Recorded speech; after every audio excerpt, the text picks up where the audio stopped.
स्क्रीनवर तुम्ही ज्या महिलेचा फोटो पाहताय ती आता या जगात नाहीये। या महिलेची स्टोरी ऐकून तुमच्याही काळजात धस्त झाल्याशिवाय राहणार नाही, कारण पोटच्याच पोरानं आपल्या आईचा काटा काढलाय। या आईसोबत नेमकं काय घडलं, ही घटना कुठं घडली, या सर्व प्रश्नांची उत्तरं पाहण्यासाठी हा व्हिडिओ शेवटपर्यंत पहा।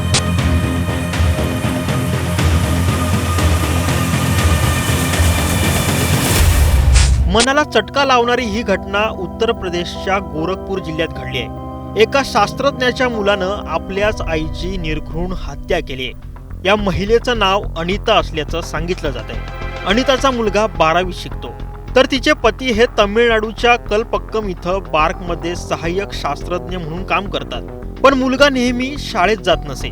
तो कित्येकदा शाळेतून गायब असायचा, दांड्याही मारायचा। त्यानंतर शाळा प्रशासनानं त्याच्या विरोधात आईकडे तक्रार केली। त्याच्या आईला 1 डिसेंबरला शाळेत बोलावून घेतलं। यावेळी आईनं शिक्षक आणि शाळेतल्या विद्यार्थ्यांसमोरच आपल्या मुलाला झापलं। मात्र शाळेतल्या मुलांसमोर अपमान केल्याने मुलाला आपल्या आईवर राग होता। याचाच बदला त्यानं 2 दिवसानंतर घेतला। तो कसा? एवढं सगळं होऊनही मुलानं सुधरावं असं प्रत्येक आईबापाला वाटत असतं, पण आईनं केलेला अपमान हा या मुलाच्या इतक्या जिवारी लागला की त्यानं टोकाचं पाऊल उचललं। 3 डिसेंबर उजाडला। आईनं रोजच्या प्रमाणे मुलाला सकाळी उठवलं, मात्र हा मुलगा शाळेतच जात नव्हता।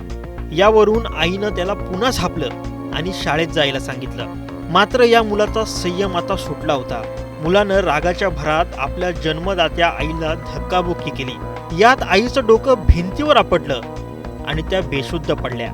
यावेळी तो आपल्या आईच्या जवळ देखील गेला नाही, तिला विचारलं देखील नाही। तसाच तो शाळेच्या दिशेनं निघाला।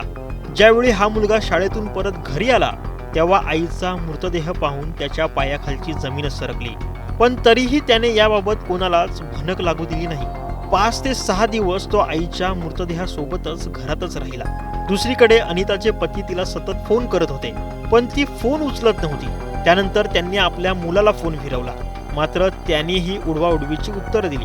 आई कामात व्यस्त असल्याचं त्याने सांगितलं। त्यानंतर त्याने आपल्या वडिलांचा फोनही उचलायचं बंद केलं। हा सगळा प्रकार 5 दिवस सुरू होता। यानंतर वडिलांना संशय आला। वडिलांनी आपल्या मेहुणीला फोन करून घरी जाण्यास सांगितलं। मेहुणी घरी गेली असता हा सगळा प्रकार उघडकीस आला।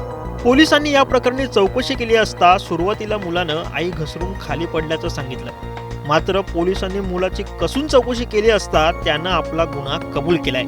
आरोपीला सध्या बाल सुधारगृहात पाठवण्यात आलंय। मात्र या घटनेनं संपूर्ण परिसरात हळहळ व्यक्त केली जाते। Bureau report, news 18 Lokmat.